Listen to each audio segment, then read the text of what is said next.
La intención de hacer de este comentario central algo absolutamente objetivo en función de resultados. Los números hablan. No es un asunto que vaya por la vía de la interpretación de los hechos, de los acontecimientos y de los progresos o retrocesos que hemos tenido los mexicanos en estos últimos 24 meses. Hasta el día de ayer se cumplió un segundo año de la administración de un hombre que desde todos puntos de vista se ha convertido en un hombre incapaz de gobernar, pero sí capaz de centralizar el poder. Me explico. El hombre, Andrés Manuel López Obrador, ha encabezado, según él, un proyecto ideológico que fundamenta y finca como la Cuarta Transformación, aduciendo con ello que es un momento histórico el arribo de él al poder, para darle un vuelco a nuestro proceso económico, político y social, comparable solamente con la guerra de independencia que consolidó a México como país, con la guerra de reforma que trató de darle una institucionalidad reorientada al principio independentista del país, con la Revolución Mexicana que le dio un vuelco al proceso de sufragio efectivo, no reelección, y ahora con la Cuarta Transformación, en donde pretendía, entre sus principales bases, una aplicación estricta del Estado de Derecho, sin interpretaciones que fueran sesgadas. En eso ha fallado. Un reposicionamiento de los pobres para que tengan una mejor posición ante la sociedad misma, con una meritocracia que hoy ha sido canalizada a través de programas asistencialistas. Ahí ha perdido. Entre que él empezó como presidente y hoy se ha duplicado la pobreza extrema en nuestro país. Son datos de la Organización Mundial de la Salud y son datos del Banco Mundial y de la Organización para la Cooperación y Desarrollo Económico, la OCDE. Pasa la pobreza extrema en México de 10.2% de la población a 18.8%. Hasta finales de este año tendremos datos que nos revelarán que hay muchos más pobres extremos de los que había al principio de esta administración.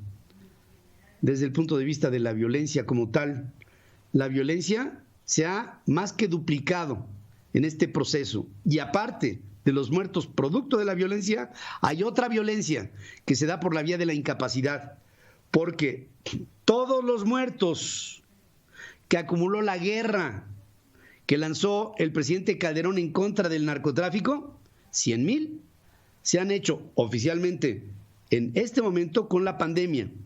En México hemos perdido oficialmente 103,000 personas desde que empezó la pandemia, finales de febrero hasta la semana pasada, 103,000 personas, que en un lugar que tiene el 33% de la población, como es el caso de Corea del Sur, se han perdido 500 personas en contra de, vamos a hablar proporcionalmente en población, de 33,000, porque sería más o menos proporcional a los 45 millones de habitantes que hay en Corea del Sur. Aparte, que si tomamos en cuenta a determinaciones como 6 exsecretarios de salud, entre ellos incluido un hombre inteligentísimo y promotor de las mejores prácticas de salud de México, como es el caso de Julio Frenk, la población en México que se podría considerar ha muerto por la pandemia podría ser del triple. Es decir, hoy estaríamos hablando de unas 300,000 personas. Con todo ello, el día de ayer, Tedros Adhanom Ghebreyesus, el director general de la Organización Mundial de la Salud, este hombre dice: pido a México que tomen a la pandemia en serio, que la traten con seriedad, porque la condición de contagio que hay en México y la condición de muerte proporcional al contagio es gravísima. Y pido al país que sus líderes se tomen no solamente como quienes recomienden a las medidas básicas para que la pandemia sea contenida, con estrategias de pruebas constantes, con estrategias de implementación de cómo es que van a empezar a aplicar la vacuna, con estrategias de cómo dar un ejemplo de usar el cubrebocas, el distanciamiento social o medidas de higiene tan simples como lavarse las manos, con un presidente que dice que la pandemia no es peligrosa y que ya tenemos que reunirnos en grupo como si nada estuviera pasando. Con un presidente que ha tomado a todos los poderes de la República para sí y que de una federalización que se promovió en el pasado para darle más atribuciones y funciones a los estados, hoy centraliza el poder como si México estuviera viviendo la época de Luis Echeverría en 1970. La administración de Andrés Manuel López Obrador lleva 24 meses en el gobierno.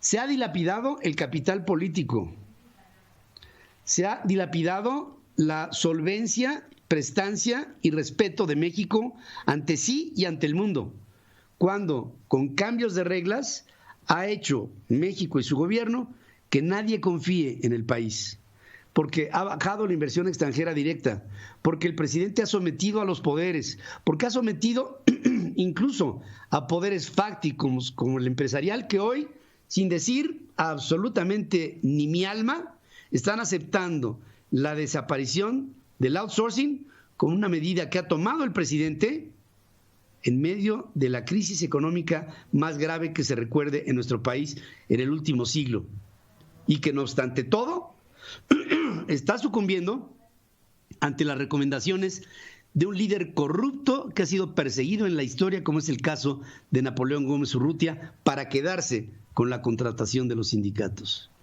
Y si ya estamos hablando de esto, decirles, queridos amigos, que si se trata de respetar a la antigüedad y a las prestaciones de los trabajadores, aparte del outsourcing malo, habría que también fiscalizar a las empresas que llevan su propia contratación y que me consta, esas empresas obligan, fuerzan a sus trabajadores a firmar contratos anualmente para perder la antigüedad y también sus prestaciones y repartos de utilidad. Pero el presidente sigue cabalgando en un jinete apocalíptico que lleva a México a la degradación. En este momento estoy preguntando, estamos en el segundo año de gobierno del presidente López Obrador, terminándolo. ¿Qué podemos esperar hacia adelante?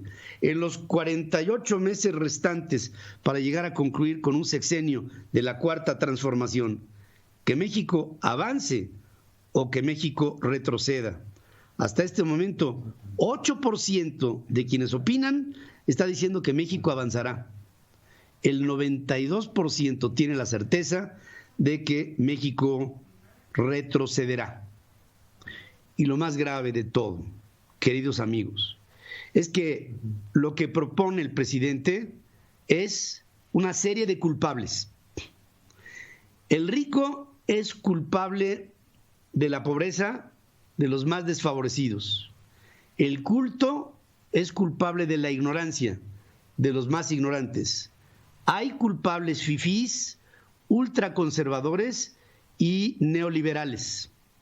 Y lo más grave de todo, que un presidente que culpa a otros gobiernos de cosas que suceden en este gobierno es un gobierno inmaduro e idiota. O diría Angela Merkel, mediocre, para no decir ocre, completamente. Faltan 48 meses y me pregunto, ¿habrá instituciones hacia adelante? Cuando que lo único que ha hecho el presidente es ser congruente con sus frases de campaña. Dijo una, al diablo con sus instituciones, y es justamente lo que ha hecho. En ello, me consta, es congruente.